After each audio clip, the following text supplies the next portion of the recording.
Ok.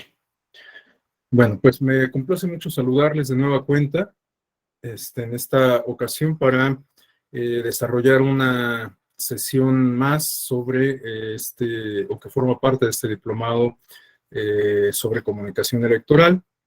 Y como lo había adelantado, estas próximas dos sesiones a mi cargo estarán dedicadas a estudiar el tema de la formación ciudadana, vinculándolo, por supuesto, con el tema central o uno de los temas centrales del diplomado, que es el de las nuevas tecnologías, en el entendido de lo que hemos venido comentando a lo largo de todas estas sesiones, ¿no? De que las nuevas tecnologías se han convertido en los medios de comunicación que distinguen a las sociedades modernas y bueno, pues es importante que sepamos cómo se ha impartido la formación ciudadana en nuestro país para saber qué nos haría falta para completar esos procesos de formación ciudadana o bien para, pues incluso detonarlos con un enfoque y con resultados mucho más palpables, más efectivos.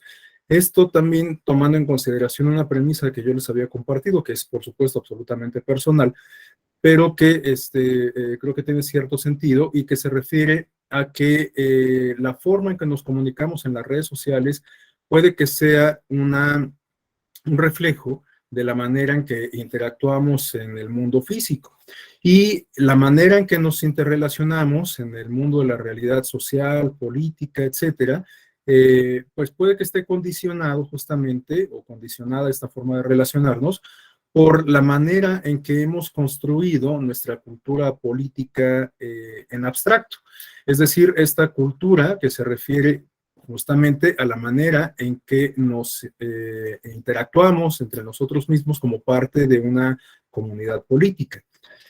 Claro, hay muchas manifestaciones, muchas tendencias que no son exclusivas de México, sino que se pueden advertir en muchas otras partes del mundo, como a través de fenómenos como los que hemos también ya comentado, la posverdad, la infodemia, las noticias falsas, etcétera, ¿no? Pero el impacto que estos fenómenos pueden tener en una y otra latitud puede que sea diferenciado en atención justamente a las bases democráticas y sobre todo a las bases de cultura política con que cuente cada sociedad. Entonces, todo esto lo estoy planteando como preámbulo justo del tema, como preámbulo y como justificación del tema que nos convoca el día de hoy y bueno, de la próxima sesión. De acuerdo al calendario que yo tengo, está programada esta primera sesión para el día de hoy, 14 de septiembre, y la otra, si no me equivoco, hasta el 26 de septiembre. Ustedes también tienen esta información, ¿verdad?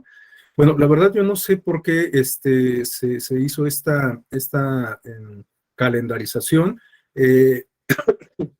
Perdón. Y bueno, en honor a la verdad tampoco es que me haya tomado el tiempo como para despejar esta duda. Y de bote pronto lo que se me ocurre es que a lo mejor se pensó en estos términos por las actividades de la Feria del Libro del Tribunal Electoral que se van a desarrollar la próxima semana. Que por cierto, pues aprovecho para hacer el comercial, les invito muy cordialmente a que pues estén ahí atentos, atentas a las actividades, no solamente se van a presentar las nuevas publicaciones, entre las cuales les recomiendo muy ampliamente el Manual de Justicia Electoral, que es un esfuerzo que hicimos los profesores, profesoras e investigadoras de la Escuela Judicial Electoral para explicar de manera pues pormenorizada los distintos medios de impugnación en materia electoral.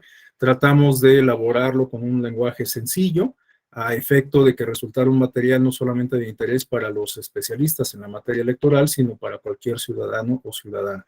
Entonces, bueno, pues les conmino a que conozcan este material y que en general, pues en la medida de lo posible, pues también conozcan el programa de la Feria del Libro, está disponible en la página del tribunal y ojalá que estas les resulten de interés. Entonces, esta quizás sea la razón por la que se hace esta interrupción de más o menos una semana sobre los diplomados de la Escuela Judicial Electoral. Pero bueno, con independencia de eso, les comento que en específico este módulo que nos corresponde desarrollar hoy y justamente el 26, lo vamos a dividir en estas dos sesiones, precisamente, y el día de hoy vamos a dedicarlo a reflexionar sobre algunos conceptos básicos relacionados justamente con la cultura política democrática y con la formación ciudadana. ¿Qué significan estas expresiones, estos conceptos, ¿no? Vamos a revisar también algunos apuntes que nos dan cuenta de en dónde estamos parados en este contexto de cultura política y de formación ciudadana. Es decir, qué tanto hemos avanzado, y esto nos lo va a, o lo vamos a poder calibrar en atención a un barómetro en específico, que me parece que es el más actual, que es el de la Encuesta Nacional de Cultura Cívica realizada por el INEGI.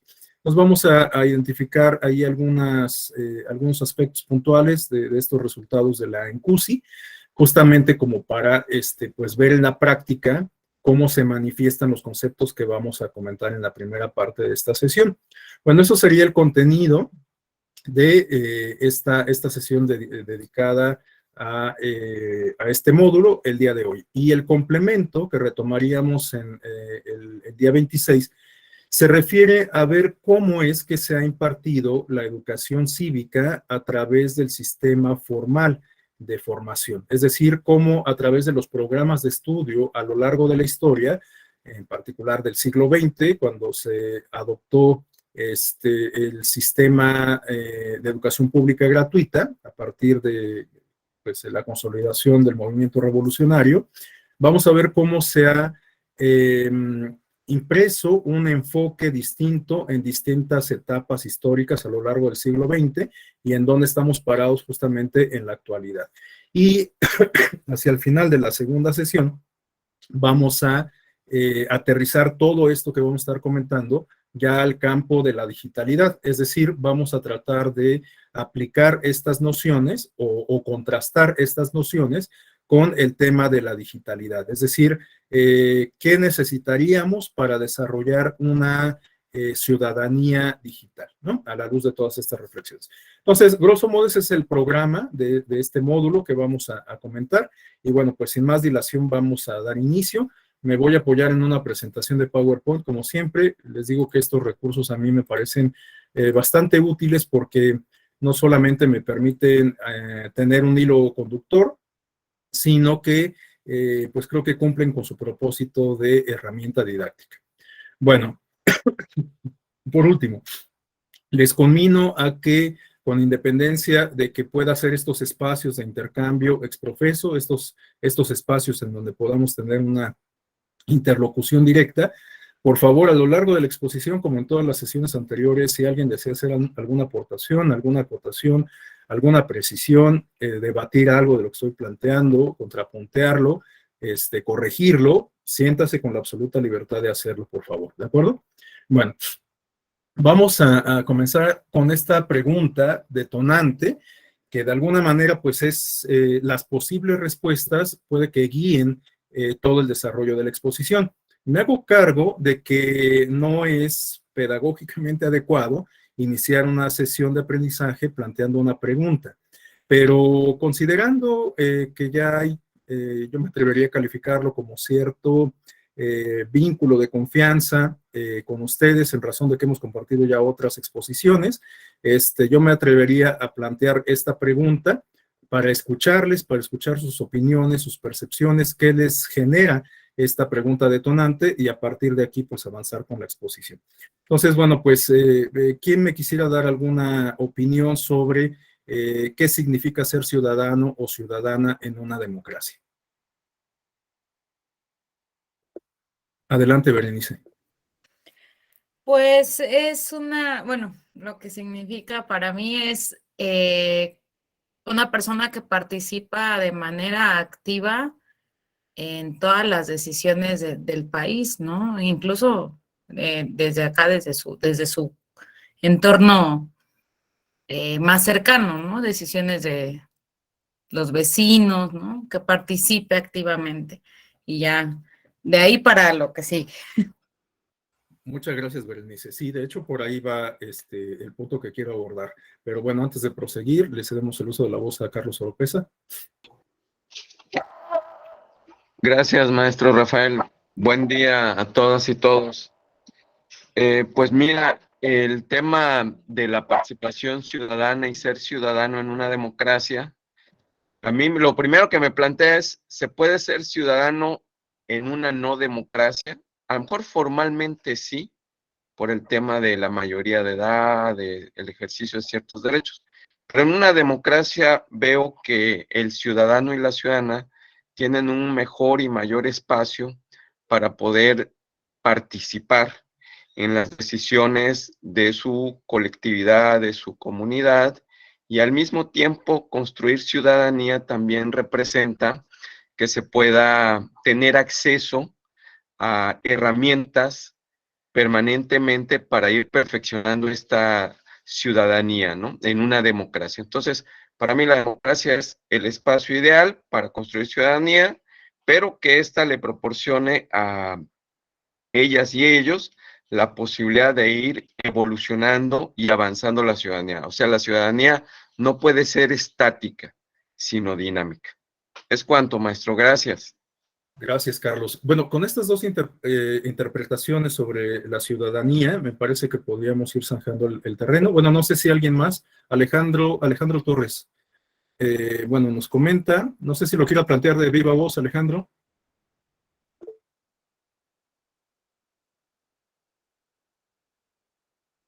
Bueno, Alejandro creo que prefiere plantearlo por escrito. Nos dice que de una manera muy sencilla se trata de tener voz y voto en la toma de decisiones de asuntos públicos y o el bien común. Bueno, ligado con lo que planteaba Carlos justamente, ¿no? Adelante, Silvia Hernández. Gracias, maestro. Bueno, para mí ser ciudadana significa ser copartícipe en la toma de decisiones y corresponsable en los resultados que se presentan dentro del ejercicio del poder público. Por ello es importante que tomemos una participación en la decisión de nuestros gobernantes y también exijamos el cumplimiento de sus propuestas, o que yo siempre he dicho, promesas muchas veces utópicas. Gracias. Gracias, Silvia. Bueno, pues como pueden identificar, hay un común denominador en estas nociones que nos están compartiendo Carlos, Berenice, Alejandro, Silvia, y que se refiere a un vínculo entre el concepto de ciudadanía y la participación, ¿no? La posibilidad de incidir en los asuntos públicos. Esta noción, en términos generales, sabemos que distingue a las democracias desde su génesis, desde el modelo de democracia directa en las ciudades griegas, ¿no? Aunque hay que tomar en consideración que el concepto de ciudadanía en la democracia griega clásica, era bastante limitado en comparación con el concepto de ciudadanía que tenemos en la actualidad. De hecho, la categoría de ciudadano era bastante excluyente si tomamos en consideración que no se consideraba ciudadanas a las mujeres, a los jóvenes, a los extranjeros, a los esclavos, a los comerciantes, y por lo tanto, quienes ostentaban esta categoría pues eran únicamente los hombres adultos, que además tenían una posición social y económica que les permitía justamente tener el tiempo de participar en la discusión de las cuestiones públicas, ¿no? De la polis. Y por eso es que resultaba incluso funcional el modelo de la democracia directa. Había un grupo más reducido de personas que tomaban las decisiones en beneficio de los demás integrantes de la comunidad, ¿no? Bueno, hoy efectivamente estamos hablando de un concepto, digamos, más integral de ciudadanía, aunque en algunas ocasiones solemos quedarnos con una noción un tanto limitada. Esta noción limitada se refiere a entender la ciudadanía únicamente a partir del constructo jurídico o del constructo constitucional. Entonces, creemos que ser ciudadano significa únicamente cumplir con los requisitos que establece para el caso mexicano el artículo 34 y el artículo 35 de la Constitución, que se refiere a justo los requisitos para ser ciudadano y los derechos que establece la propia Constitución para quienes ostentan esta categoría, ¿no? Entonces, esta noción de ciudadanía, les digo que resulta un tanto limitada, está a todas luces vinculada con la noción de democracia formal, de democracia liberal, que parte de la premisa de que la ciudadanía es la poseedora de la soberanía popular, ¿no?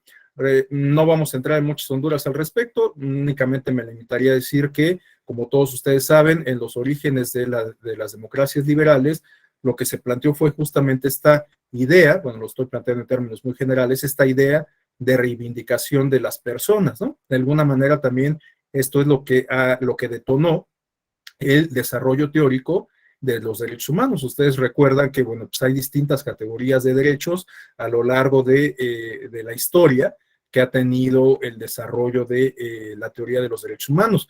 Partimos, por ejemplo, de la noción de derechos naturales, ¿no? Se considera que las personas tenemos derechos por el solo hecho de ser personas.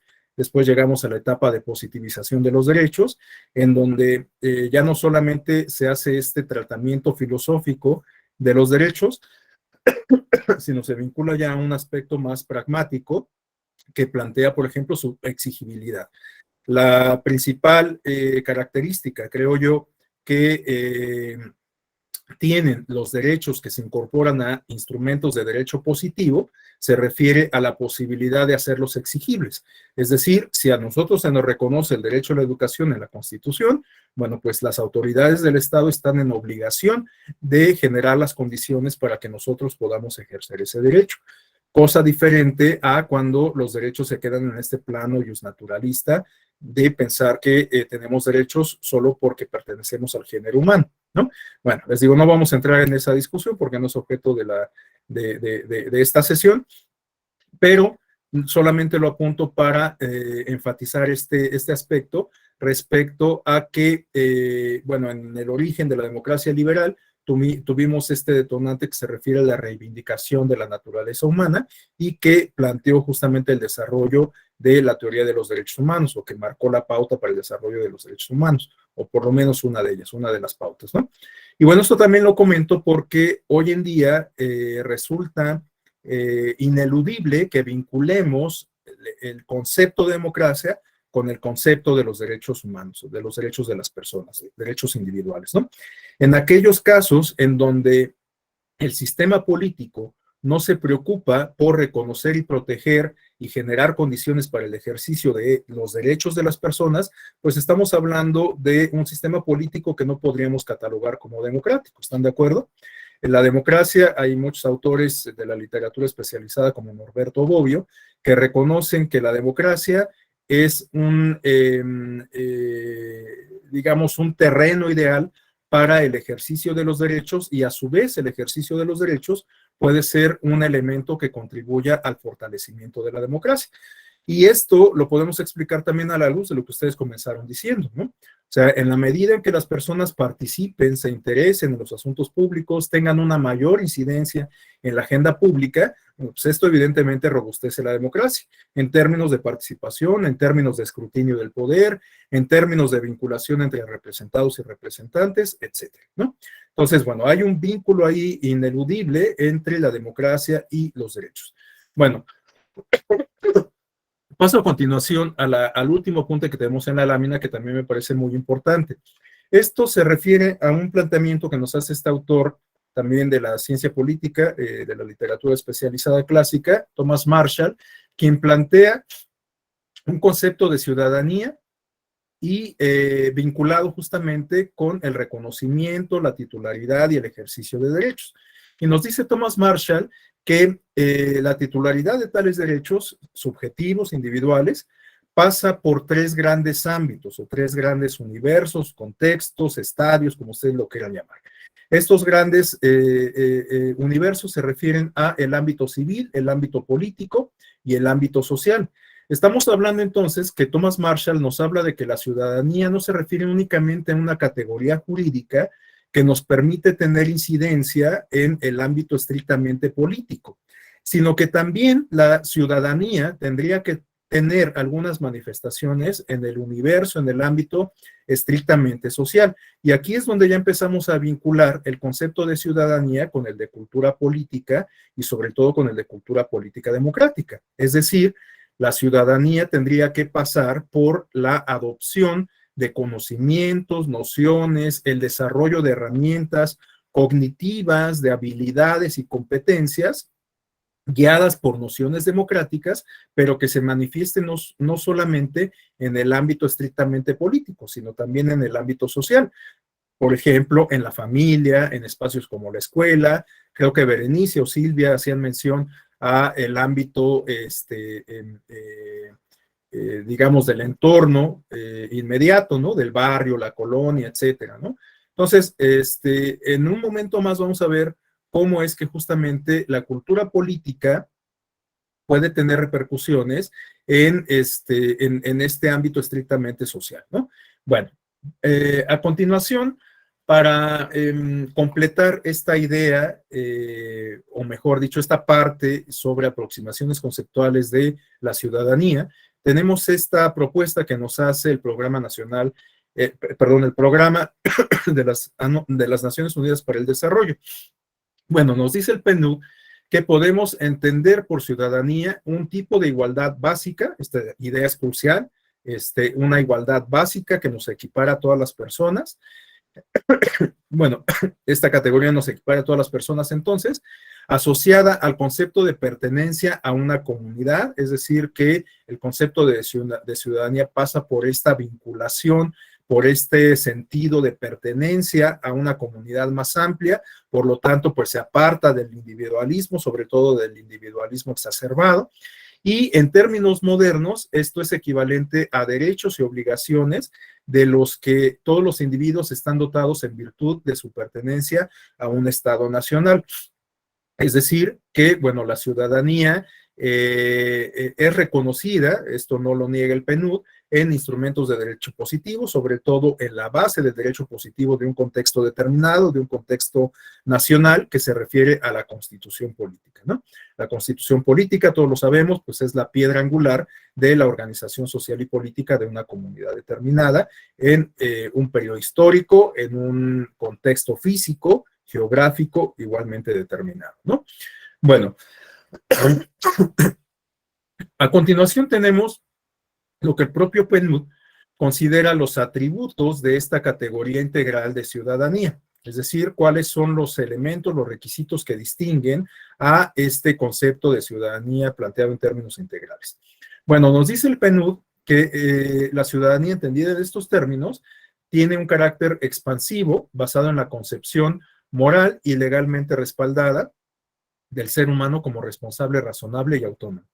Bueno, aquí está planteado en términos un tanto más sofisticados, pero recoge la noción que veíamos en la lámina previa y de alguna manera lo que ustedes también estaban planteando sobre esta pertenencia a un colectivo, sea inmediato o a un colectivo más amplio, ¿no?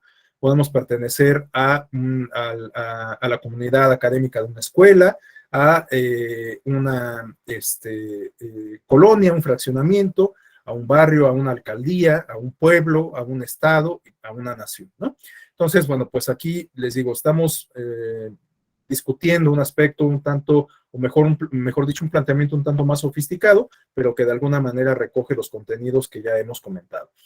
Bueno, también es innegable que la ciudadanía se refiere a una condición legal de estatus que se reconoce al individuo como portador de derechos legalmente sancionados y respaldados. Bueno, les decía, es innegable que pasemos por esta noción legal o constitucional en la mayoría de los casos de ciudadanía, ¿no?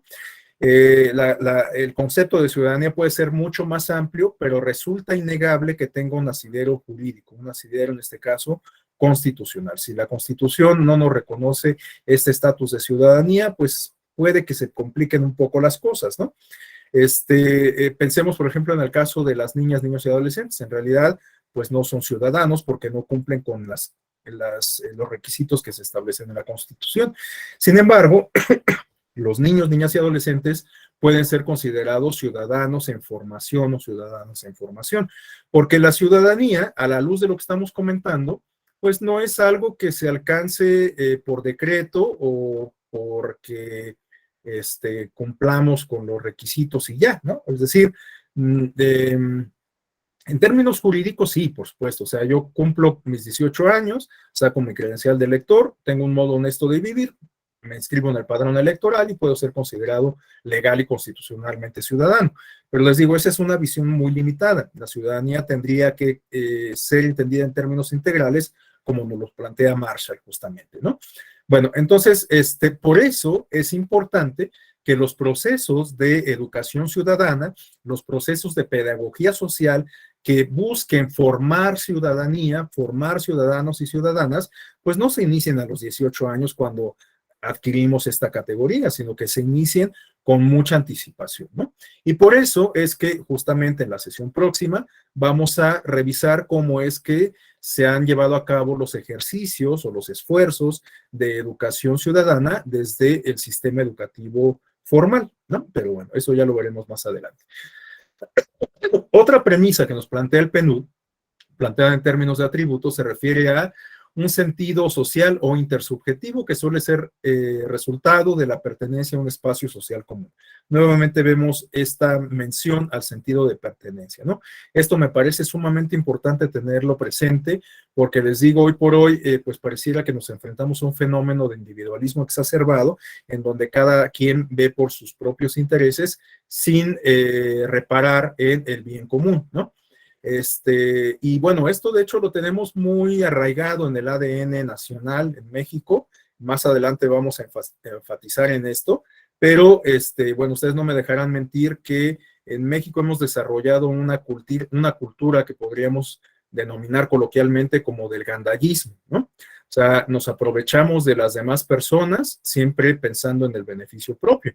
Y eso puede tener muchas repercusiones.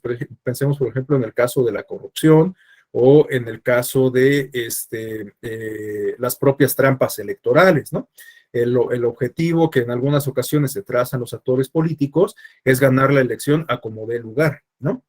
Y esto, pues, en muchas ocasiones implica la vulneración a el Estado de Derecho, en particular las reglas que rigen la función electoral. Pero bueno, esto también lo vamos a comentar un poco más adelante. Tenemos también que el PNUD nos dice que la ciudadanía debe tener un carácter igualitario, sustentado en el reconocimiento universal de los derechos y deberes de todos los miembros de una sociedad democráticamente organizada. Bueno, algo que ya habíamos comentado desde la noción previa que aparecía en la lámina anterior, elemento de equiparación en el mismo nivel de todas las personas. Las y los ciudadanos debemos ser entendidos en términos de igualdad. Esta es una noción básica de cualquier idea de democracia, por supuesto. Y los últimos dos apuntes se refieren a un elemento de inclusividad ligada al atributo de nacionalidad, que implica la pertenencia de los individuos a los estados nacionales. Nuevamente vemos este sentido de pertenencia, aunque esta noción de pertenencia lo ligo con el último apunte para plantear una cuestión interesante. Fíjense que el último apunte nos habla de que la ciudadanía debe tener un carácter dinámico, contingente y abierto en tanto producto y condición de las luchas históricas por enriquecer o menguar su contenido y aumentar o disminuir el número de aquellos a los que se reconoce.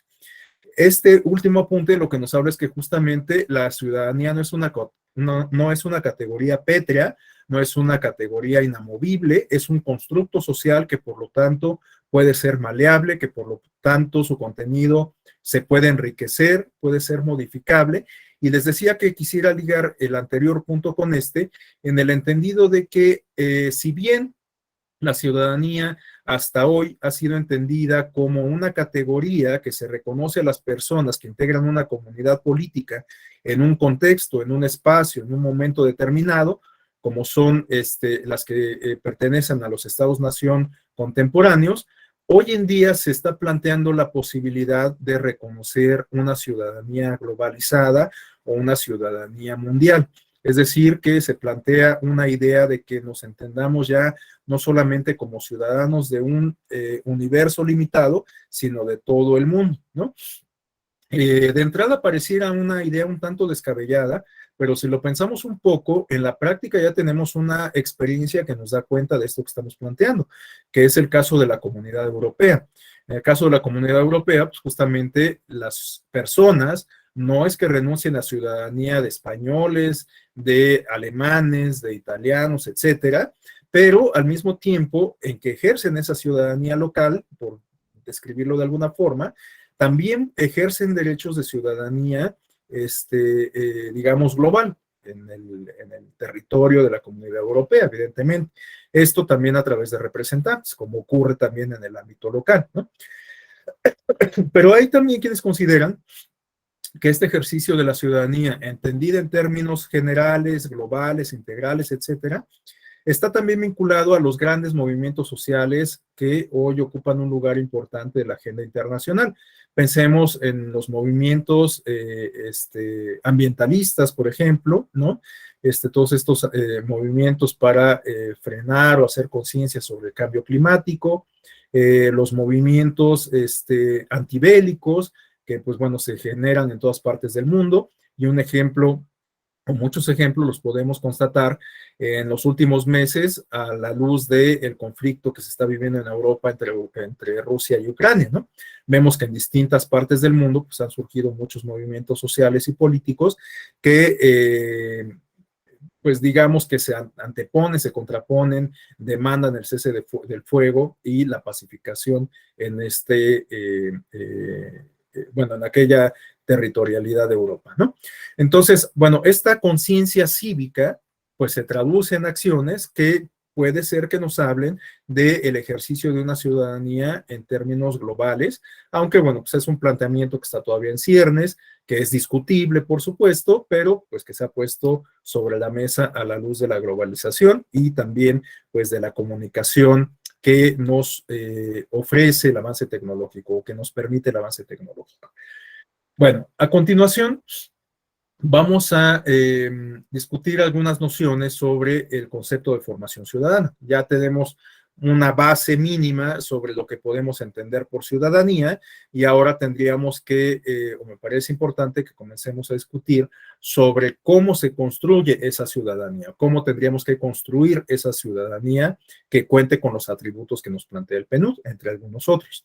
Bueno, la formación ciudadana o algunos apuntes que se refieren a este concepto de formación ciudadana, también los extraje del mismo documento de la PNUD, creo que no, del PNUD. Creo que no puse aquí la fuente, pero bueno, se las comparto en algún otro momento. Casi siempre suelo poner la fuente a pie de página, pues para que cuenten con el documento original, ¿no? Para quien le interese consultar. Bueno, tenemos entonces que la ciudadanía, en un contexto plenamente democrático, va más allá de un plano estrictamente formal, en el sentido de que los ciudadanos son vistos como sujetos que forman parte de una colectividad permanente y dinámica que colaboran a definir y no solamente como electores que se dan cita en las urnas cada determinado tiempo. Aquí encontramos un aspecto que me parece crucial. La ciudadanía, entendida en términos integrales, trasciende el plano de estrictamente comicial. Es decir, que una ciudadanía que cuente con los atributos que nos plantea el PNUD tendría que no estar limitada únicamente a los ejercicios comiciales. Es decir, que una cosa es que nos asumamos como electores y otra cosa es que nos asumamos como ciudadanos o ciudadanas. Por supuesto, hay un vínculo intrínseco entre ambas categorías, ¿no? Pero reitero que la ciudadanía entendida en términos integrales, una ciudadanía que cumpla con estos atributos que nos plantea el PNUD, pues por supuesto que trasciende este otro plano de las elecciones, o lo cubre, ¿no? O sea, una ciudadanía integral pasa por los ejercicios electorales, pero no se limita a ellos, ¿no? Entonces, aquí está una de los planteamientos clave de este módulo. O sea, tenemos que aprender a ser ciudadanos, ciudadanas de tiempo completo y no solamente electores de ocasión. Bueno, pasamos a el siguiente apunte. La ciudadanía, así entendida, como lo estoy planteando, se refiere a un concepto amplio que se relaciona con formas de organización e integración social de la vida cotidiana. Es decir, que la ciudadanía, como lo comentábamos, no solamente se circunscribe al ámbito estrictamente político, que en la mayoría de las ocasiones asociamos casi de manera automática con lo comicial, sino que también la ciudadanía tendría que estar llamada a manifestarse en otros espacios de la vida pública e incluso de la privada, como en el seno familiar, ¿no? Bueno, justamente a la luz de estos planteamientos es que encuentra su origen el concepto de formación ciudadana, que se refiere a procesos en los que se aprenda a ser ciudadano o ciudadana y que por lo tanto deben iniciarse con mucha anticipación al reconocimiento jurídico de esta condición por parte del Estado. lo que yo les comentaba. No tenemos que esperar, o lo ideal sería que no esperemos hasta los 18 años para saber cómo ejercemos la ciudadanía, sino que desde mucho tiempo antes tenemos que comenzar a desarrollar estas habilidades, apropiarnos de estos conocimientos, de estas nociones, el desarrollo, aprender a desarrollar competencias y habilidades guiadas por nociones democráticas que nos permitan ejercer la ciudadanía, reitero, no solamente en el campo estrictamente político y electoral, sino en otros ámbitos de la vida social. Bueno, ligado con esto, tenemos esta idea respecto a entender la democracia como una forma de vida. De hecho, el artículo 3º de la Constitución, que se refiere a la educación, hay un aspecto, hay un apunte, si no me equivoco, está planteado en el primer párrafo de este artículo 3º de la Constitución, en donde se hace referencia a entender la democracia justamente como una forma de vida. Bueno, puede que esta idea suene muy romántica, ¿no? Hay quien considera que la democracia es una forma de organización política que nos da la pauta para la construcción de un régimen con determinadas características, un régimen democrático, y no hay más, que no se puede entender la democracia como forma de vida. Pero, en opinión de su servidor, si nos quedáramos con este planteamiento de entender la democracia únicamente como una forma de organización política y no como algo que vaya más allá, pues a lo mejor no podríamos explicar algunas otras categorías que incluso pues han sido retomadas en el ámbito institucional y fundamentalmente en el ámbito académico. Estas categorías se refieren, por ejemplo, a la calidad de la democracia social, a la participación ciudadana, a la sociedad civil organizada o a la cultura política, ¿no?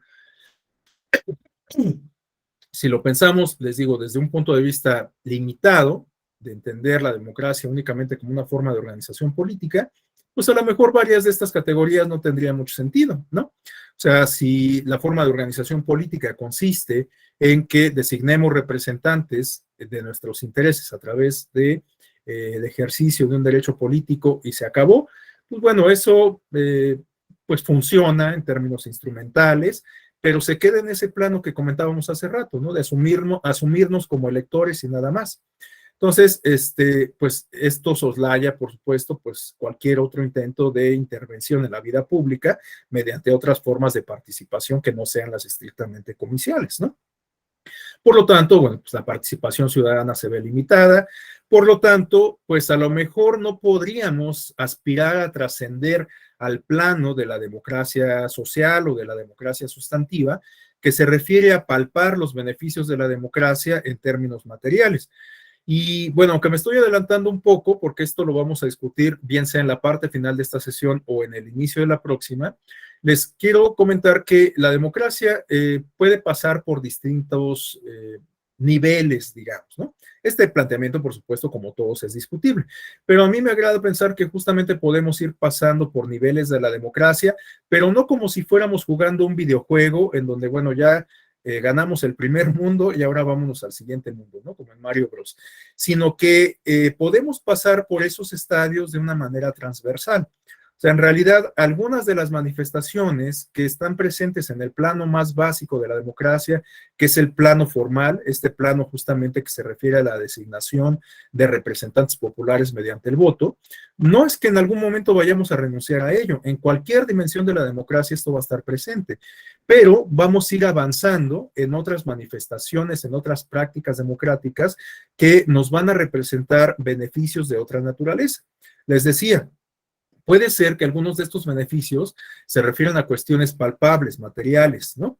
Y quizás esto que estoy planteando sea una posible explicación de por qué en la región latinoamericana vemos que a lo largo de las últimas décadas, sobre todo de los años 2000, a la luz de ejercicios como el Latinobarómetro, que igual miden las percepciones ciudadanas sobre la satisfacción de la democracia, tenemos que mucha gente no está conforme con los estándares de la democracia, ¿no? Mucha gente en la región estaría de acuerdo en renunciar a la democracia y preferir una forma de organización política distinta si tuviera beneficios materiales, es decir, si tuviera mejores condiciones de empleo, un sistema de salud más eficiente, si tuviera mejores condiciones salariales, si tuviera programas de acceso a la vivienda asequibles, en fin, o sea, condiciones materiales que pues sean palpables, ¿no? Claro, esto depende de muchas cosas. No es que los países latinoamericanos estén absolutamente negados a cumplir con estos propósitos o con estos objetivos. Depende, pues, de cuestiones financieras, económicas, de infraestructura, también, por supuesto, de decisiones políticas, ¿no? Pero me parece que, este tipo de manifestación de la democracia, la sustantiva o la social, es perfectamente asequible, se puede lograr, ¿no? Y ejemplos de esto lo tenemos en los países nórdicos en Europa, ¿no? Ustedes saben estos casos de Finlandia, de Suecia, de Suiza, de Dinamarca, en donde pues la participación política es, pues digamos que bastante institucional, pero bastante efectiva, en donde las decisiones políticas suelen ser acertadas y en donde existen justamente todos estos estándares que benefician a la ciudadanía en términos materiales, ¿no?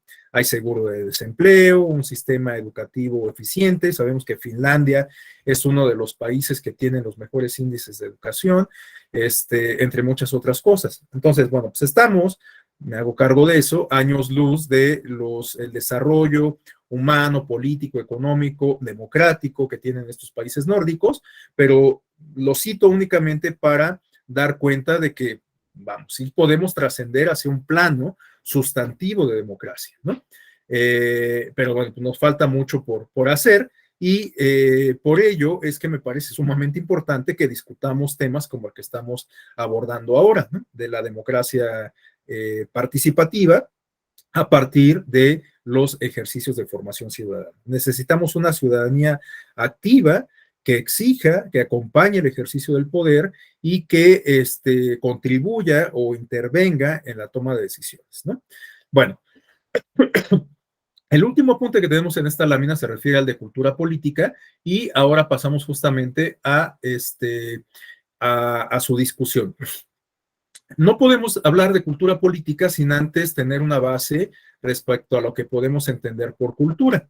En función de esto, quisiera compartirles a continuación dos aproximaciones conceptuales que nos ofrece Jacqueline Pechard, quien seguramente ustedes ubican porque fue consejera del Instituto Federal Electoral, de aquel mítico Consejo General encabezado por Goldenberg, que le tocó vivir esta etapa de consolidación institucional del INE, bueno, del IFE en ese entonces, junto con pues, algunos otros consejeros igualmente destacados, como Jaime Cárdenas, como Alonso Lujambio, etcétera, ¿no? Bueno, Jacqueline Pechard, además, pues es una académica de enorme prestigio, de gran trayectoria, quien también imprimió su sello en el Instituto Federal de Acceso a la Información Pública en su momento, ¿no? Bueno, Jacqueline Pechard nos habla de que la cultura se refiere al conjunto de símbolos, normas, creencias, ideales, costumbres, mitos y rituales que se transmiten de generación en generación, otorgando identidad a los miembros de una comunidad y que orienta, guía y da significado a sus distintos quehaceres sociales. Bueno, yo aquí pondré el énfasis en dos aspectos. Uno, en entender la cultura en términos abstractos respecto a prácticamente cualquier cuestión que tiene influencia en la forma en que se comportan las personas. Y en ese sentido hago hincapié en el segundo aspecto. La cultura de alguna manera nos constriñe o nos nutre, según se ha visto, de determinada forma, ¿no? Y por eso es que cuando hablamos de la gastronomía nacional, pues estamos hablando de una forma de cultura. Cuando hablamos de las celebraciones patrias, como las que estamos viviendo ahora, la de ayer del 13 de septiembre, que conmemoramos la defensa del castillo de Chapultepec, y la de mañana y pasado, que se refieren a la independencia o el inicio de la independencia de nuestro país, bueno, pues estamos hablando de cultura. La manera en que celebramos también es una manifestación cultural, porque no en todos lados celebran de la misma forma, ¿están de acuerdo? No en todos lados la celebración se va acompañada de reuniones familiares, con amigos, de fiesta, de comida, etcétera, ¿no? Bueno, pues esto tiene que ver justamente con la cuestión cultural.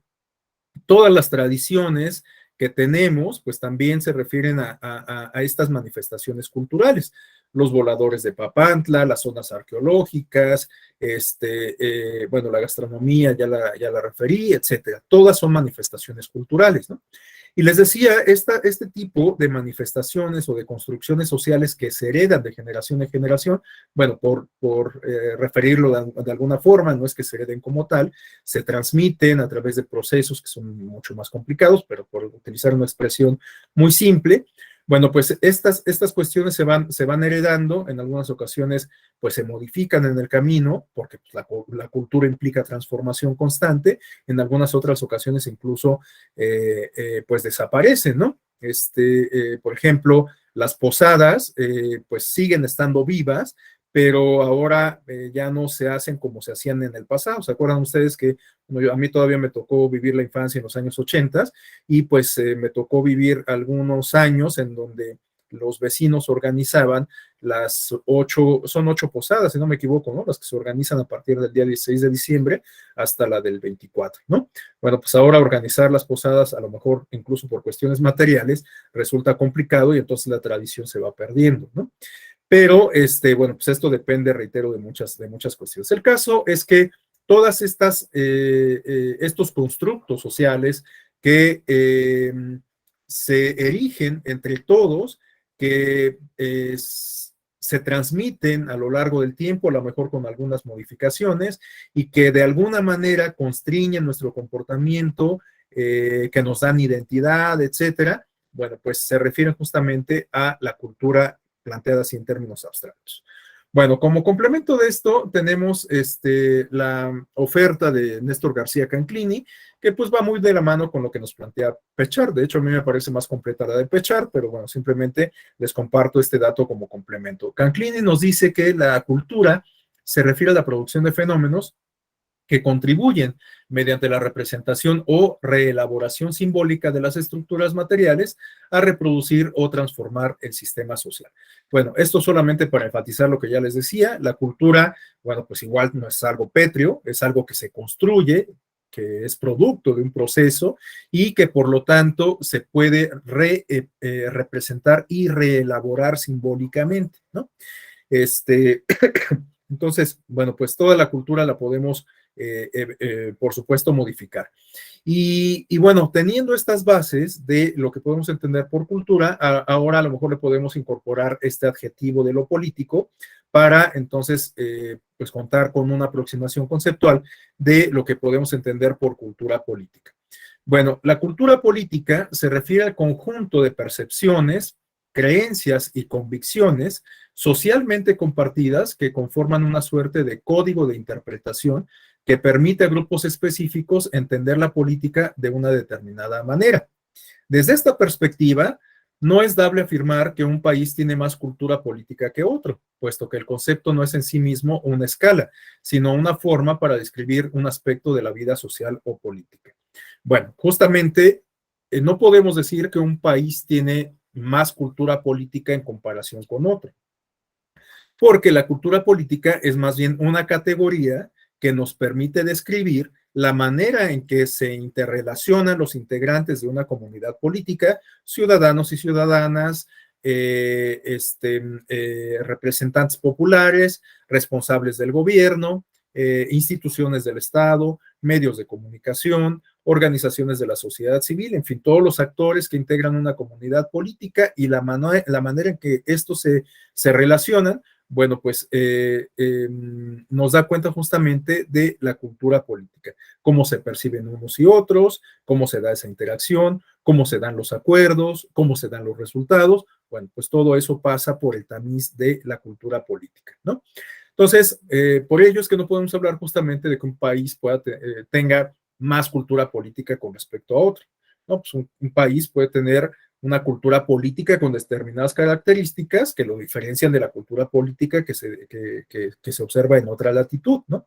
Pero no es que uno tenga más cultura política en comparación con otro. Lo que sí podríamos tasar es, digamos, la cultura política democrática, ¿no? O sea, qué tan sólidas son las nociones sobre democracia que distinguen un tipo de cultura política en específico versus las nociones que distinguen la cultura política de una nación distinta. Eso sí lo podríamos tasar y comparar. Y de hecho, justamente esto fue lo que hicieron estos autores que tenemos en pantalla, Gabriel Almond y Sidney Verba, en un ejercicio, en una investigación que realizaron a finales de los años 50, en 1958, y que publicaron en 1963, y que de alguna manera dio la carta de naturalización a este concepto de cultura política. De hecho, justamente la obra de Almond y Verba se llama The Civic Culture, Political Attitudes and Democracy in Five Nations. Es un estudio comparativo respecto a las prácticas y actitudes de los ciudadanos de 5 países, en los cuales se incluía México. Los otros eran Estados Unidos, Inglaterra, Italia y Alemania. Y bueno, pues de lo que se buscaba era justamente pues ver cómo era la interacción que se daba entre ciudadanos y también entre ciudadanos y sus gobernantes, ¿no? Y les decía, a partir de este estudio es que de alguna manera se incorporó en la literatura especializada este concepto de la cultura política. El desarrollo que ha tenido desde entonces, bueno, pues ha sido muy variado y bueno, no es por supuesto que antes no se haya hablado de cultura política, ¿no? Pero digamos que esta categoría cobró carta de naturalización a partir de los planteamientos que hicieron estos autores. Un ejemplo de cuestiones ligadas a la cultura política y la formación ciudadana, pues lo veíamos en los planteamientos de Thomas Marshall, que citábamos hace rato, ¿no? Bueno, este esquema que tenemos a continuación se refiere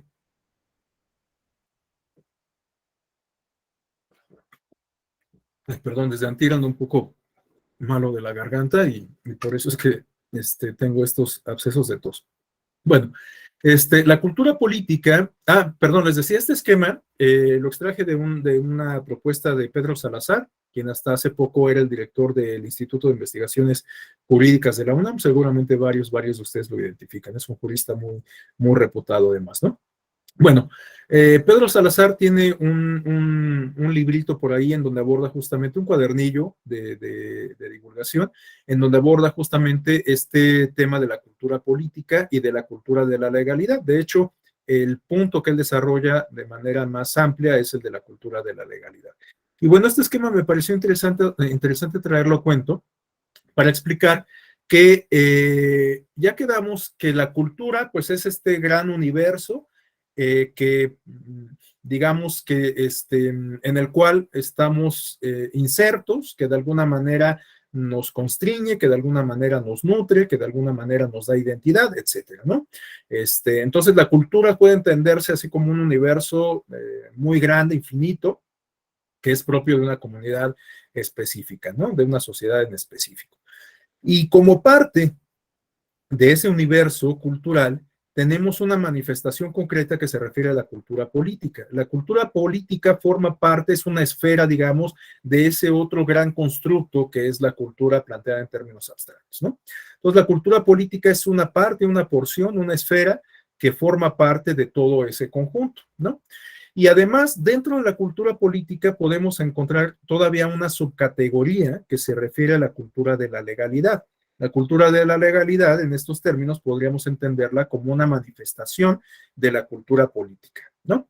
Bueno, a continuación quisiera compartirles algunas nociones respecto a lo que significa la cultura de la legalidad.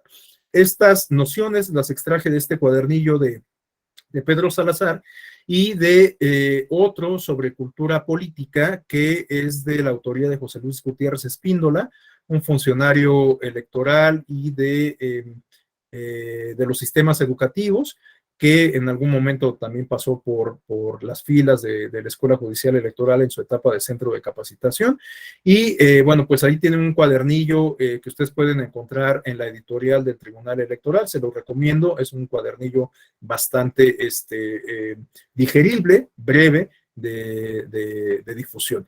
Entonces, bueno, José Luis Gutiérrez nos habla de que la cultura de la legalidad es el conjunto de conocimientos, creencias, usos y costumbres, símbolos, etcétera, de los miembros de esa comunidad en relación con los aspectos de la vida colectiva que tienen que ver con las normas jurídicas y su aplicación.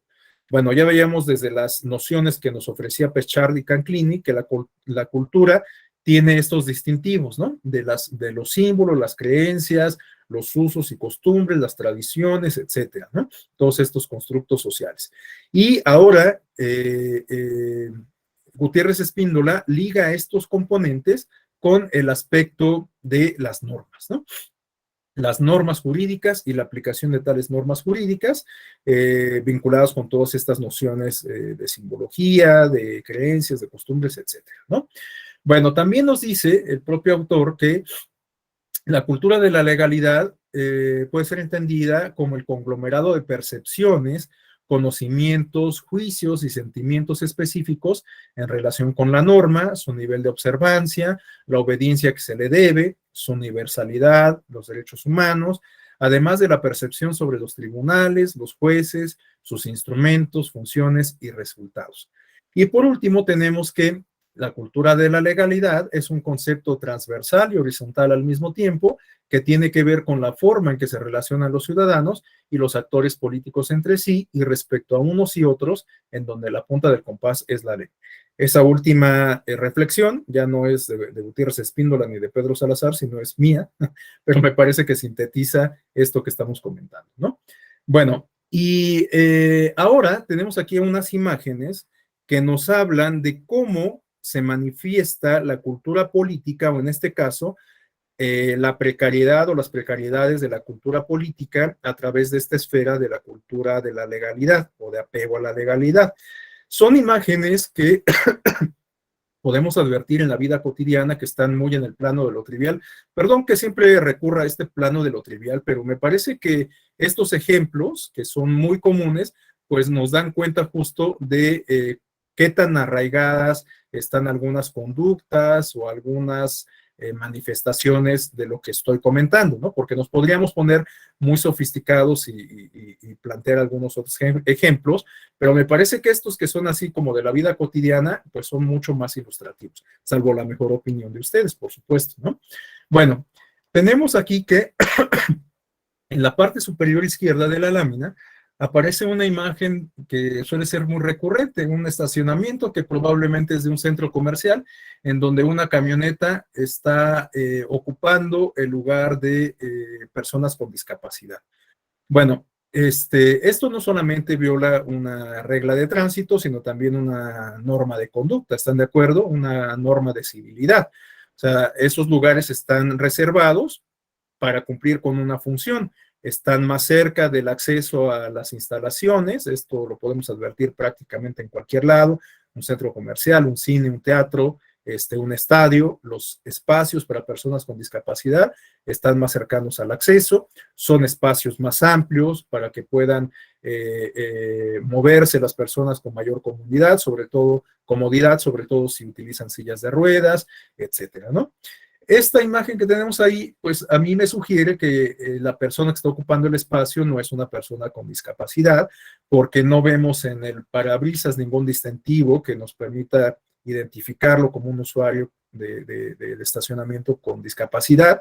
Sabemos que pues muchas personas tienen el logo, ¿no? de la silla de ruedas, justamente como para identificar su vehículo. Además, yo me atrevería a decir que pues no es una persona con discapacidad porque carece de cualquier conciencia cívica, porque está ocupando prácticamente 2 cajones de estacionamiento y también el paso de la silla de ruedas. Entonces, bueno, pues creo que es una persona que no tiene discapacidad y tampoco tiene conciencia cívica, ¿no? Bueno, este es un ejemplo que seguramente es más común de lo que parece. Yo por lo menos pues suelo verlo casi cada ocasión que voy al supermercado, ¿no? Bueno, a continuación tenemos otro ejemplo que yo suelo comentar muy recurridamente, esta tendencia de no respetar las señalizaciones de tránsito, ¿no? Sobre todo por la semaforización. Bueno, pues aquí vemos un caso de un vehículo que quedó delante del paso cebra y que pues seguramente se quedó ahí porque intentó pasar la luz preventiva del semáforo, no lo logró y bueno, pues quedó ya ahí, ¿no? Pero pues sabemos que estos ejemplos pueden ser incluso más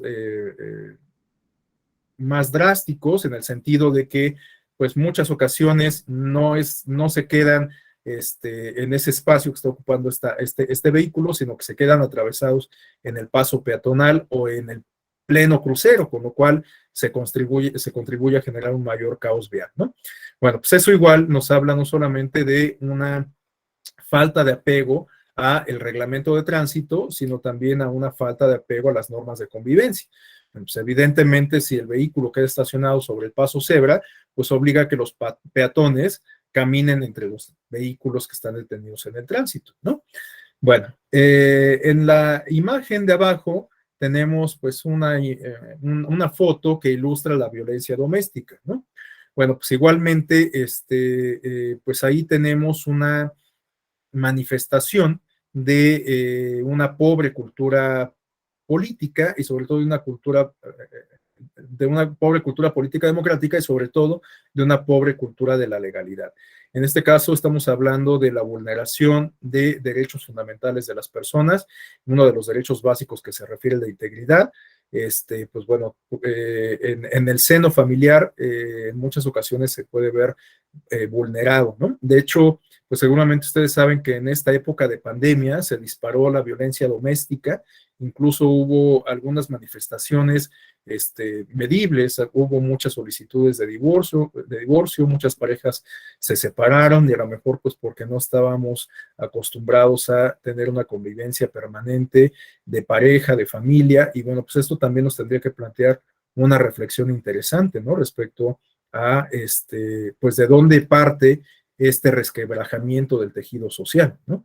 Bueno, y la última imagen, pues es una imagen que seguramente quienes son aficionados del fútbol como yo tienen muy presente, porque pues es la imagen que nos dejó fuera del Mundial de Brasil, ¿no?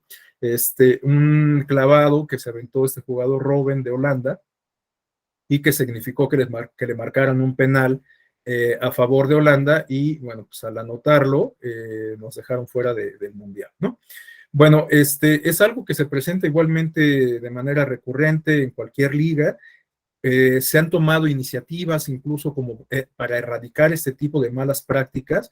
Una expresión que da cuenta de estas estrategias para combatirlas, pues es la del fair play, la del juego justo. Pero con todo y eso, pues no hemos logrado cambiar el chip de los jugadores en aras de favorecer el juego limpio, ¿no?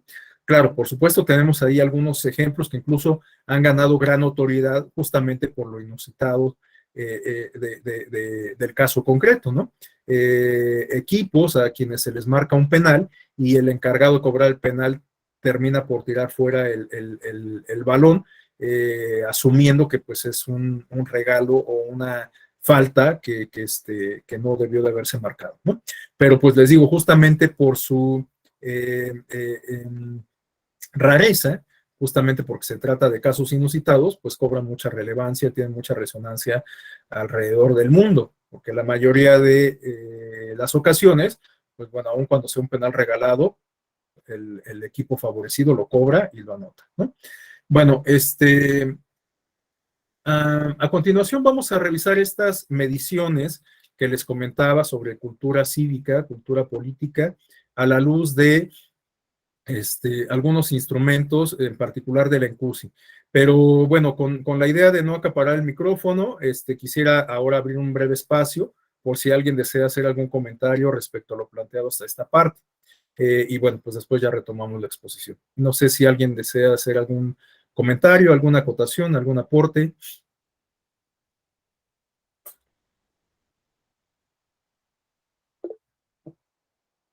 Adelante, Carlos. Gracias, maestro. Que te mejores pronto de la garganta. Bueno, en relación a lo que nos compartía sobre ir construyendo la ciudadanía y que esta no aparece cuando cumplimos exactamente los 18 años o en algunos países 21 años. Este es un proceso largo que Perdón, formalmente, perdón, nada más, en Argentina es a los 16. por ejemplo, así es, para allá Gracias. va mi comentario de que aquí en nuestro país ya hay algunas organizaciones, algunos partidos políticos que reconocen la militancia de los adolescentes. O sea, unos como simpatizantes, pero otros como militantes, ya los reconocen. Por ahí un partido político a los 15 años permite que los jóvenes, los adolescentes, participen en la vida partidista. Entonces, bueno, esto es parte de la construcción, de la necesaria construcción, e inclusive antes de ingresar al colegio, a la primaria a los 6 años o a lo que le llaman en algunos lugares el jardín de niños o el kinder, desde ahí ya empieza a ver las primeras nociones, e inclusive en el seno familiar podemos decir que también se va alimentando gradualmente esta construcción de ciudadanía. La pregunta es, maestro, es si unos a 21, otros a 18, otros a 16, independientemente de la edad, ¿cómo identificar que ese joven de 18, de 16 o de 15 pueda estar preparado realmente para ir ejerciendo esta ciudadanía? Entiendo que no hay criterios o evaluaciones, porque aunque en la escuela tomas la materia de cívica, de ética, y aunque la acredites, ¿cómo hacer o cómo identificar, sobre todo en México, por este tema que se mencionó hace años, sobre el tema de los ninis, que si esos jóvenes tuvieran una formación cívica más completa, me parece que no se convertirían en lo que se denominaban ninis, ¿no? Entonces, ¿cómo identificar ese proceso de primera maduración, si me permiten la expresión, para ejercer la ciudadanía legal? ¿O solo se arriba a la ciudadanía legal porque lo dicen las leyes, ¿no? Yo creo que a lo mejor habría que darnos esa oportunidad en la etapa formativa de darle muchas herramientas a los jóvenes, y que cuando lleguen a la edad legal que esté definida en sus países, pues tengan un catálogo de herramientas para ejercer esa ciudadanía. Es cuanto, maestro. Gracias. Gracias, Carlos. Pues absolutamente de acuerdo. Pues tendríamos que avanzar en eso, en esos esfuerzos de formación ciudadana. Les digo, ese es, digamos, como el punto medular que guía estas exposiciones de la sesión de hoy y la próxima. Y la gran pregunta respecto a cómo hacerlo, pues plantea muchas aristas, pero yo creo que el principal aspecto que creo que debemos zanjar se refiere a la voluntad política, ¿no? La verdad es que administraciones van, administraciones vienen, y esta parte de la formación ciudadana en el sistema educativo nacional pues no termina de consolidarse, ¿no? De hecho, actualmente, seguramente ustedes saben que la administración encabezada por el presidente Andrés Manuel López Obrador pues ha planteado modificaciones a los programas de estudios y a los libros de texto gratuitos. Incluso se ha generado mucha polémica por lo que parece ser un sesgo ideológico que busca incorporarse en estos materiales.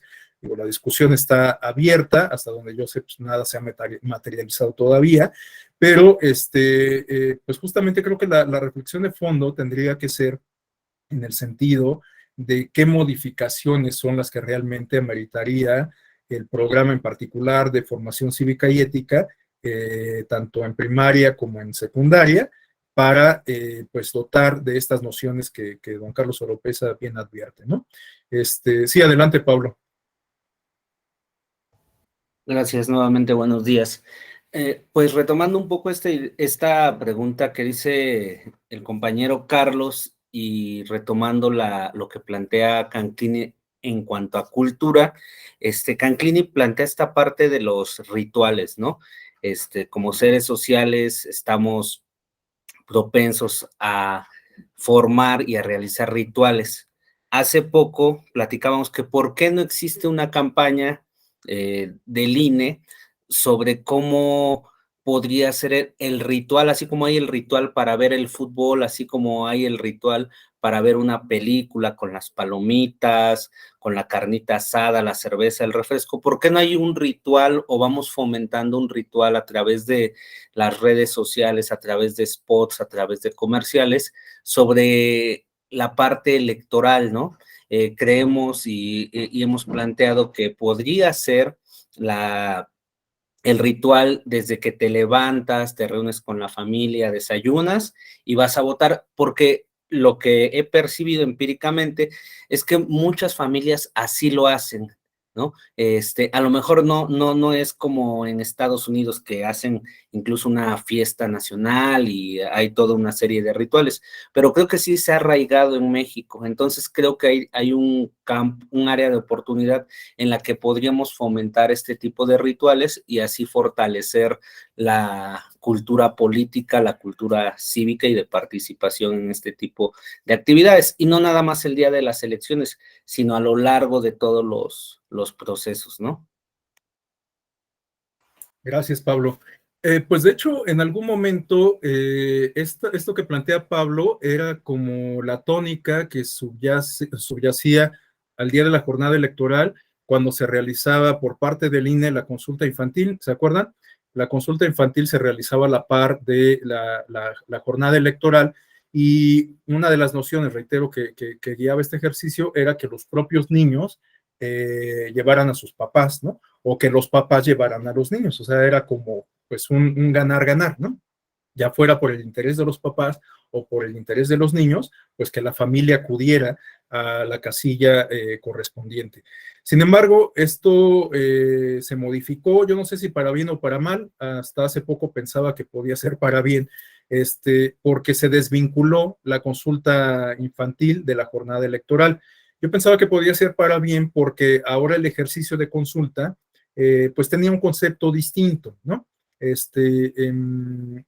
Ahora la consulta se realiza en una fecha posterior, y además, bueno, pues esto les implica como administrar, una mejor forma de administrar la carga laboral a los vocales de capacitación de las juntas distritales, que son quienes se encargan pues, de estos procesos justamente de coordinación con los funcionarios de casilla y demás para la organización de la jornada electoral en particular. Entonces, bueno, organizar la jornada electoral y aparte organizar la consulta, pues era una sobrecarga para los vocales.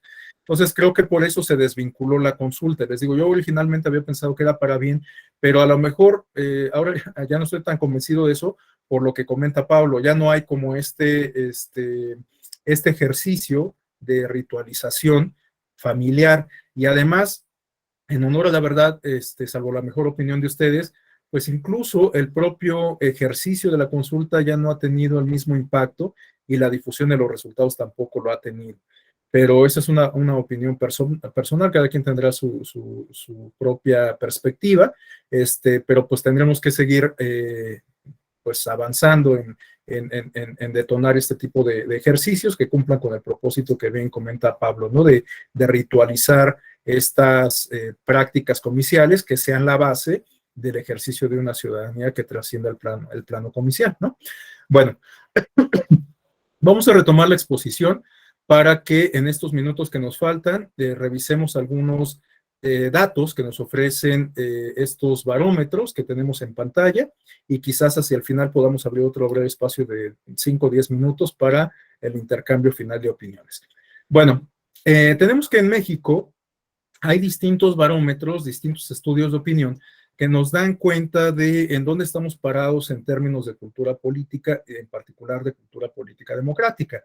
Estos instrumentos, estas mediciones, estos estudios se refieren, por ejemplo, al Latinobarómetro, que en realidad no es un ejercicio nacional, es un ejercicio que se realiza en toda la región latinoamericana, que mide las percepciones sobre ciudadana y tópicos vinculados en los distintos países de la región: Uruguay, Brasil, Argentina, Colombia, Venezuela, Chile, etcétera. Bueno, todos están incluidos en este ejercicio que se realiza, si no me equivoco, cada 3 años. El más reciente estudio lo tenemos por aquí tenía el informe, déjenme ver, No, ya no lo tengo a la mano, pero bueno, no tiene mucho que se dio a conocer el último informe del Latinobarómetro. Creo que fue el año pasado o el antepasado, a más tardar. Entonces, bueno, tenemos este estudio del Latinobarómetro. Para el caso específico de México, tenemos los otros instrumentos que vienen a continuación.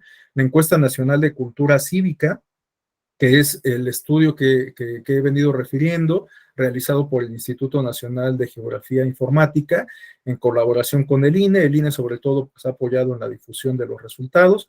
A continuación vamos a revisar algunos apuntes de este estudio, que les digo, me parece muy interesante, sobre todo por su actualidad. Es el barómetro cuyos resultados son más frescos, ¿no? Pero también tenemos el caso de la Encuesta Nacional de Cultura Política, la conocida como ENCUP. Era un ejercicio que llevaba a cabo la Secretaría de Gobernación, sobre todo en la primera década de los años 2000. Hubo, si no me equivoco, 3 o 4 emisiones de este ejercicio que coincidían con las elecciones federales. Estamos hablando de la ENCUP 2006, 2009 y 2012. Después de 2012 se dejó de realizar este ejercicio que, reitero, llevaba a cabo la Secretaría de Gobernación. Tenemos también la Encuesta Nacional sobre Discriminación en México, la ENADIS, que es una encuesta, un estudio que realiza o que realizó en 2 ocasiones el Consejo Nacional para Prevenir la Discriminación. Está enfocada, por supuesto, a medir percepciones sobre derechos humanos, sobre igualdad de oportunidades, sobre discriminación y no discriminación, sobre percepciones respecto a grupos en situación de vulnerabilidad, etcétera. Pero, pues, de alguna manera refleja justamente las percepciones sobre cultura política en términos abstractos, ¿no? Y también tenemos el Informe País sobre la calidad de la democracia en México, que es un estudio que llevó a cabo el Colegio de México en colaboración con el entonces Instituto Federal Electoral en el año 2014. Es igual un estudio de percepciones sobre democracia, sobre tópicos ligados a las actividades políticas, que mide percepciones sobre partidos políticos, sobre la democracia, como ya lo he comentado, sobre instituciones del Estado, sobre instituciones, digamos, propias de la cultura política, es decir, sobre valores, sobre prácticas, etcétera, ¿no? Bueno, pues como vemos, tenemos varios instrumentos que nos permiten darnos una idea de cómo estamos y qué tanto hemos avanzado en la construcción de una cultura política democrática que pase por o que pasa por la cultura de la legalidad o el apego a la legalidad. Bueno, vamos a revisar estas láminas que vienen a continuación, que nos dan cuenta de algunos resultados de la ENCUSI, ¿no? Bueno, tenemos que esta ENCUSI se llevó a cabo en 2020, como les comentaba, y en esta lámina tenemos un dato que nos habla de que el 55.8, casi el 56% de la población de 15 años y más, declaró estar muy interesada o preocupada por los asuntos del país. 63% de la población de 60 años y más declaró estar muy interesada o preocupada por los asuntos del país.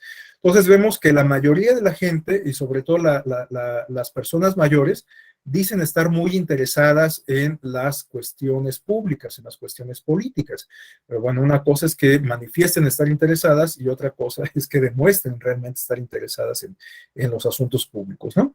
Bueno, tenemos que de la población de 15 años y más que declaró estar muy interesada o preocupada por los asuntos del país, 73.9 se informan por televisión, seguido de redes sociales con 44.7%.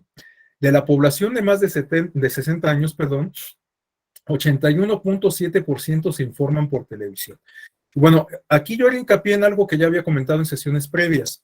Estamos en una etapa en donde pareciera que estamos transitando de los medios tradicionales a los medios digitales, donde las redes sociales pues, ocupan un lugar fundamental.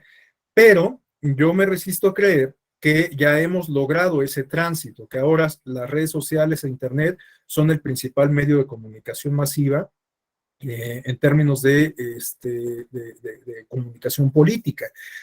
Y bueno, no es una percepción individual, sino pues ahí tenemos un dato duro que nos da cuenta de que una buena parte de la población sigue identificando a la televisión como su principal fuente de información, sobre todo las personas mayores. A lo mejor pues porque a las personas mayores les cuesta más trabajo entrar al mundo de la digitalidad. No son usuarios digitales nativos, ¿no? Pero bueno, vemos que todavía incluso jóvenes o personas que entran todavía dentro de esta categoría de millennials, tienen a la televisión como uno de sus principales medios de información. Y les decía en la clase anterior que, bueno, también vemos ahí un fenómeno interesante en donde los medios tradicionales se nutren de las tendencias que se suscitan en redes sociales y cómo también las redes sociales a veces recogen algunos contenidos que se generan en los medios tradicionales, ¿no?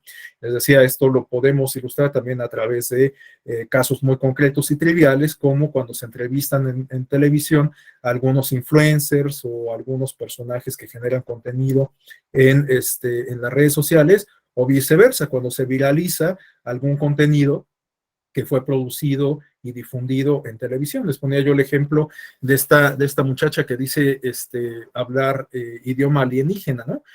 Bueno, lo que se difundió en redes sociales fue un extracto de una entrevista que se le hizo en un programa de revista de TV Azteca, si no me equivoco, ¿no? Entonces, pues vemos este fenómeno digamos que de alimentación mutua entre ambos tipos de medios de comunicación. Bueno, a continuación tenemos esta lámina sobre inclinación democrática. Tenemos que 69.2%, casi 70% de la población de 15 años y más, está muy de acuerdo con la idea de que para gobernar un país se necesita un gobierno en donde todos participen en la toma de decisiones. Entonces, bueno, pues vemos que justamente la percepción mayoritaria pertenece a estas personas que consideran que un gobierno requiere de la participación de todas las personas en la toma de decisiones, ¿no? El 69.2% está de acuerdo con esta idea, que sumado al 19.5%, pues nos da casi un porcentaje cercano al 90%, ¿no? O sea, la gran mayoría de la población está de acuerdo con esta idea en mayor o mediana medida, aunque bueno, pues luego vemos aquí algunas otras percepciones, por ejemplo, que un gobierno encabezado por expertos en salud, economía, entre otros temas, que tomen las decisiones. Hay 62.2% que está de acuerdo con esta idea y 26.8% que está medianamente de acuerdo. Entonces, bueno, pareciera aquí, según se vea, que tenemos un complemento o una contradicción, ¿no? El complemento se refiere a que, bueno, es una interpretación propia, por supuesto, ¿no? A que la gente está de acuerdo que se requiere que participemos todas y todos, pero que las decisiones sean tomadas por expertos que conocen sobre el tema, ¿no? Y la otra interpretación es que, la que se refiere a la contradicción, es que, bueno, pues la gente está consciente de que algunas, o tiene la idea, la noción, de que las decisiones tendrían que ser tomadas por la gente que sabe, y por lo tanto, pues eso se contrapone a esta idea incluyente de participación. Entonces, bueno, pues cada quien dará su propia interpretación a estos dos datos, ¿no? Pero reitero, desde mi opinión, pues podemos plantear estas dos posturas que parecen incluso un tanto contradictorias. Bueno, aquí tenemos una tercera medición respecto a si la gente considera o comparte la idea de que un gobierno encabezado por un líder político fuerte, o que un gobierno debe ser encabezado por un líder político fuerte. Bueno, pues vemos que la mayoría también está de acuerdo con esta postura, ¿no? O sea, el 41.5% sí considera que el gobierno debe estar encabezado por una figura política fuerte, ¿no? Que sumado al 36%, pues nos da ya un 77%, casi, bueno, 77.5%. O sea, la mayoría de la gente está de acuerdo en que un gobierno debe ser encabezado por un político fuerte. Esto igual por lo menos le podemos dar dos interpretaciones, una digamos positiva, optimista, y otra a lo mejor no tanto. La optimista estriba en que pues a lo mejor la gente sabe que necesitamos de un liderazgo, ¿no? O sea, si el jefe de la nación es una persona débil, que no toma las mejores decisiones, que se deja llevar por los vaivenes políticos, que no tiene una postura firme, pues a lo mejor es algo que no es bien visto por la mayoría de la población. Pero la postura contraria, pues igualmente termina por contraponerse a esta primera opinión mayoritaria. O sea, si tenemos un líder fuerte, infranqueable, que incluso puede tener alguna tendencia autoritaria, pues dejaría fuera justamente esta posibilidad de que la mayoría de la gente participe en la toma de decisiones, ¿no? Entonces, bueno, pues tenemos igual por lo menos dos interpretaciones de esta percepción.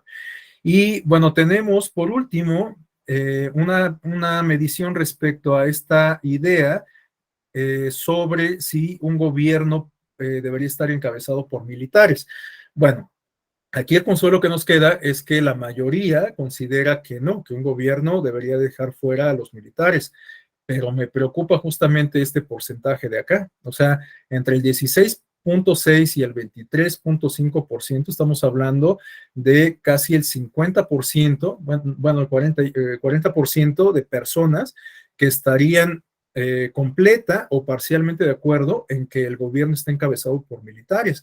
O sea, a mí me preocupa que una buena parte de la población esté predispuesta, esté abierta a que en el gobierno se incorpore o que participe, que participen las fuerzas castrenses, ¿no? Les digo, el consuelo que nos queda es que la mayoría opina que no, que tendríamos que dejarlo fuera, ¿no? Pero este porcentaje realmente me resulta bastante revelador. Una buena parte de la gente sí estaría de acuerdo en que participara más activamente la milicia en el gobierno. Bueno, tenemos a continuación que a nivel nacional, 34.8% de la población de 15 años y más está muy de acuerdo en que el gobierno considera sus opiniones para la toma de decisiones, mientras que 27.7% considera que cuenta con los conocimientos y habilidades para participar en actividades políticas. Y bueno, esta interpretación deriva del planteamiento de estas dos ideas. En México, para la toma de decisiones, el gobierno considera las opiniones de las personas como usted y considero que tengo conocimientos y habilidades para participar en actividades políticas. Bueno, pues como vemos, la gente, pues sí comparte esta percepción de que el gobierno toma, bueno, por lo menos un porcentaje considerable de la población entrevistada considera que el gobierno toma en cuenta sus opiniones y además se asume con los conocimientos necesarios para participar en la vida pública. Pero nuevamente pareciera que aquí hay una contradicción respecto a los datos que veíamos en la lámina previa, porque si la gente se asume con los conocimientos necesarios para participar en las actividades políticas, pues eso contrasta con esto que veíamos acá, el 62% de la gente que considera que el gobierno tendría que estar encabezado por expertos que tomen las decisiones, ¿no? Bueno, a continuación tenemos este dato que resulta muy revelador también sobre valoración de la democracia. 62% de la población de 15 años y más considera que la democracia es preferible a cualquier otra forma de gobierno. 16.4% considera que en algunas circunstancias un gobierno no democrático puede ser mejor. Bueno, aquí pues resulta muy alentador, muy pacificador también, muy tranquilizante, que la mayoría de la población, un margen superior al 60%, considera que la democracia es preferible a cualquier otra forma de gobierno. Pero a mí lo que me preocupa pues son justamente estos porcentajes sumados de acá. O sea, la gente que en algunas circunstancias preferiría un gobierno no democrático y la gente que es indiferente, que le da lo mismo que el gobierno sea democrático o de otro tipo. Estos dos porcentajes, pues igual 16 más 14, nos da un porcentaje alrededor del 30%, un poquito más del 30%, que pues o no le importa la democracia o incluso podría en determinadas circunstancias renunciar a la democracia, ¿no? Digo, sí resulta alentador este dato, pero también resulta, salvo la mejor opinión de ustedes, resulta preocupante el porcentaje sumado de estos dos rubros, ¿no? Bueno, a continuación, también hablando sobre satisfacción con la democracia, tenemos que la INCUSI estima que a nivel nacional 52.7% de la población de 15 años y más que sabe o ha escuchado lo que es la democracia, manifestó sentirse muy o algo satisfecha con la democracia que se tiene hoy en México, mientras que 46.8% de la población declaró sentirse poco o nada satisfecha. Entonces, este dato también es muy revelador porque prácticamente estamos hablando de que aun cuando la mayoría de la gente, de acuerdo a la lámina que veíamos antes, prefiere un gobierno democrático, esta lámina nos da cuenta de que prácticamente la mitad de la gente no está de acuerdo, no está conforme con la calidad de la democracia que tenemos. Y la otra mitad pues sí está de acuerdo con ella, ¿no? Entonces también es un dato muy revelador, porque pues puede que explique justamente el porcentaje de la población que estaría de acuerdo de renunciar a la democracia, en determinadas circunstancias. Entonces este dato sin duda resulta también muy inquietante, ¿no? Y nos habla justamente de qué tan satisfecha está la ciudadanía con la democracia. Sin embargo, bueno, dicen que consuelo ¿cómo es? Mal de muchos, consuelo de tontos, ¿verdad? Pero bueno, esto lo comento porque tenemos que no es una percepción que prive solamente en México. En toda la región latinoamericana, de acuerdo a esta tabla que nos ofrece Latinobarómetro, hay una ambivalencia que se manifiesta a lo largo de los años respecto a la satisfacción de la democracia en los distintos países de la región, ¿no? Vean que durante las últimas décadas hay, digamos, estas variaciones de satisfacción con la democracia en los distintos países de la región latinoamericana, ¿no?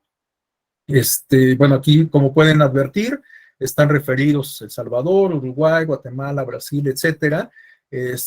Vemos que en el caso de Nicaragua y Argentina se observa una disminución reciente entre 2018 y 2020 y están marcados en la parte final de la lámina aquellos casos en donde advertimos una disminución muy significativa, ya un tanto preocupante, de la democracia en países como Ecuador, Colombia, Panamá, Venezuela, Honduras, ¿no?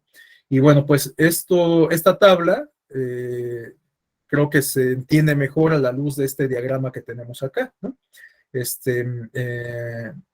Vemos que pues aquí en esta línea se observa justamente la ambivalencia que yo les comentaba, ¿no? O sea, como en ocasiones pues pareciera subir en general el promedio de satisfacción con la democracia y luego va a la baja, luego hay algunos repuntes, luego más o menos se mantiene, pero pareciera como que la tendencia va más bien a la baja, ¿no?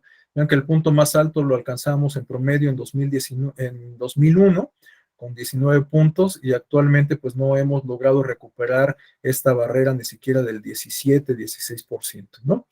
Bueno, evidentemente, pues algunos de los países en donde se manifiesta una mayor insatisfacción con la democracia son aquellos en donde hay fuertes críticas respecto a las condiciones democráticas, como Venezuela justamente, tenemos 7%, o Honduras, y bueno, por aquí no advierto Nicaragua, pero bueno, pues sabemos que Nicaragua también es uno de los países que ha sufrido recientemente fuertes críticas o ha sido objeto recientemente de críticas respecto a condiciones de democracia. Bueno, en esta lámina tenemos un dato que también resulta muy interesante porque da cuenta de la confianza interpersonal e institucional que manifiestan las y los mexicanos a la luz de este ejercicio. 62.1% de la población de 15 años y más considera que se puede confiar en las personas que conoce personalmente con un grado de confianza de 8 a 10. Es decir, la mayoría de las personas confía únicamente en personas de carne y hueso, en personas que ve, en personas que conoce. Esto lo planteo porque, bueno, con todo y que podemos tener miles de seguidores en Twitter o miles de amigos y amigas en Facebook, pues en realidad vemos que la gente no confía en todas esas personas, solamente en aquellas que conoce. Bueno, mientras que 32.1% considera que se puede confiar en la mayoría de las personas que viven en su colonia o localidad para el mismo grado de confianza. Entonces, bueno, pues simplemente se confirma esta percepción, ¿no? Yo confío en mis vecinos porque los conozco, porque son las personas que viven cerca de mí. O puedo confiar porque una cosa es que considere que puedo confiar y otra que realmente confíe en mi comunidad, ¿no? Bueno, entonces tenemos que la mayoría de las personas confía en aquellas que conoce personalmente, la mayoría de las personas que viven en su colonia o localidad. Vemos que pues ya cuando se plantea esta idea de confiar en la mayoría de las personas, pues ya los porcentajes se dividen, ¿no? 21.8% pues considera que sí se podría confiar en la mayoría de las personas, 24% está parcialmente de acuerdo con esta idea, y bueno, la opinión mayoritaria es de que pues solo comparte parcialmente esta idea de que se puede confiar en la mayoría de las personas, y prácticamente el 20%, es decir, una quinta parte de los entrevistados, considera que no se puede confiar en la mayoría de las personas. Y bueno, este dato también resulta revelador porque al preguntárseles a las personas si se puede confiar en los servidores públicos o empleados de gobierno, pues vean que nuevamente la opinión mayoritaria es de que no se puede confiar en ellos, ¿no? Bueno, este dato también es interesante porque nos da cuenta de cuáles son las instituciones en las que la mayoría de la gente tiene mayor confianza. Bueno, tenemos que la gente confía mayoritariamente en las universidades públicas. Este dato me parece bastante alentador, ¿no? La gente confía en las instituciones que de alguna manera representan la conciencia crítica de las sociedades, ¿no? Este dato de que la gente confía en los líderes religiosos llama la atención, pero es una tendencia que se ha mantenido en distintos barómetros. En la encuesta nacional de cultura cívica, en la ENCUP que realizaba la Secretaría de Gobernación, esta tendencia también era muy latente. La gente confía en sus líderes espirituales, ¿no? Claro, podemos hacer muchas interpretaciones, sobre todo, bueno, pues quienes consideren, pues todas estas críticas, problemas y controversias que se han presentado al interior de la Iglesia Católica, que es la mayoritaria en nuestro país. Bueno, pues a lo mejor no le hace mucho match este tipo de manifestaciones o este tipo de mediciones, pero bueno, pues hoy en día hay muchas religiones, muchas prácticas religiosas, y pues la gente le reconoce ese liderazgo y esa confianza a sus líderes espirituales. Bueno, en cuanto a los medios de comunicación, pues vemos que realmente muy poca gente le tiene plena confianza a los medios de comunicación, pero también es muy poca la gente que no confía nada en los medios de comunicación. En realidad, pues la mayoría de las personas declara confiar parcialmente en los medios de comunicación. Bueno, los grupos de vecinos vemos que solamente el 10%, un porcentaje apenas superior, confía plenamente en sus grupos de vecinos. Esto contrasta con los datos que veíamos hace rato, ¿no? De que, por eso les decía, una cosa es que yo declare que puedo confiar en mis vecinos y otra cosa es que confíe en los vecinos, ¿no? Vemos que aquí solamente el 10.3% confía en sus vecinos. Bueno, pero resulta alentador que la postura mayoritaria confíe parcialmente en sus vecinos, ¿no? El 41.2%. Bueno, la gente confía poco en las organizaciones sociales, en los empresarios, pues igual confía muy poco, en los sindicatos confía muy poco, y este dato también es muy consistente, no solamente en México, sino en la región latinoamericana. La gente no confía en los partidos políticos, ¿no? Solo el 2.5%, en este caso, de acuerdo al resultado que nos arroja este estudio de la ENCUSI, solo el 2.5% de la población entrevistada manifiesta mucha confianza a los partidos políticos, y vemos que la mayoría de la gente no le tiene nada de confianza a los partidos políticos o le tiene apenas un poco de confianza, ¿no? Este 38 sumado a este 38 son 76% de personas que no confían en los partidos políticos o confían apenas un poquito, ¿no? Bueno, esta lámina la vamos a retomar en la próxima sesión para explicar con un poquito de detenimiento estas dimensiones sobre democracia que yo les comentaba hace rato, cómo pues actualmente estamos en la democracia formal, que se refiere a esta democracia liberal o procedimental que estriba en la posibilidad de de que designemos representantes mediante el voto, pero cómo eventualmente podríamos trascender estos otros planos de la democracia hasta alcanzar este estadio de la democracia sustantiva, esta democracia que se refleje incluso en cuestiones materiales, en beneficios palpables para la población. Pero bueno, esto les digo, lo vamos a retomar la próxima sesión, que como lo había adelantado, estará fundamentalmente dedicada a estudiar, a explicar o a describir de manera general cómo se han adoptado ciertos enfoques en distintas etapas del siglo XX y bueno, en la actualidad, para impartir la educación cívica desde el ámbito formal, a través del sistema educativo del Estado. Bueno, pues hasta aquí dejaría yo la exposición a mi cargo, con la idea de que si alguien desea hacer algún comentario de cierre en estos 10 minutos que nos quedan, pues lo haga con absoluta libertad.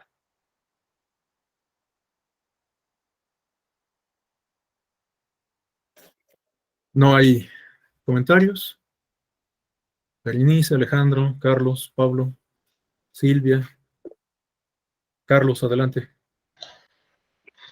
Muchas gracias, maestro. Entonces, esta presentación la vamos a seguir usando para tu siguiente presentación. Ah, ok. Porque si me haces favor, te la voy a solicitar por correo. Pero bueno, pasando al comentario de cierre, bueno, muchas gracias por la presentación. Quisiera compartir con ustedes este tema de la calidad de la democracia y por qué en estas encuestas se lee efectivamente que se ha perdido en la región latinoamericana como este deseo de seguir construyendo democracia, porque no se ha materializado en sus vidas cotidianas en un bienestar que signifique una mayor calidad de vida. Tú nos planteabas el ejemplo de otras democracias nórdicas, principalmente Finlandia, Suecia, Noruega, Dinamarca, que tienen prácticas democráticas, pero la gran diferencia es que su condición de ingreso per cápita y sus condiciones de bienestar social en un estado de bienestar donde tienen garantizadas muchas cosas con sus impuestos, cosa que no pasa de este lado del planeta, pues vemos que allá la calidad de la democracia es distinta.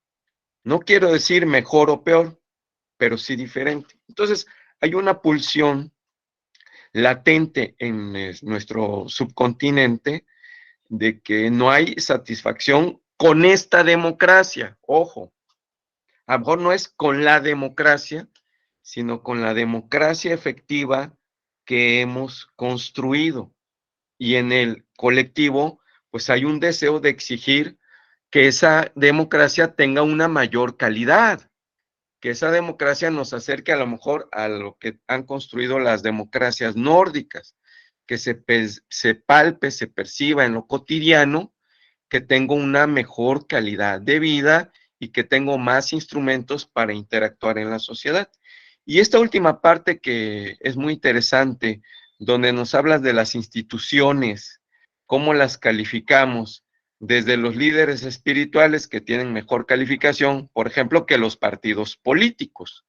O si vamos a la parte que se mide a los poderes, al poder legislativo, al poder judicial, pues también vamos a ver que ahí la sociedad está muy, muy insatisfecha con la actuación. Entonces, por un lado puede parecer contradictorio, pero creo que por el otro es, sí queremos democracia, pero a lo mejor no la calidad de la democracia con la que hemos podido construir hasta el día de hoy.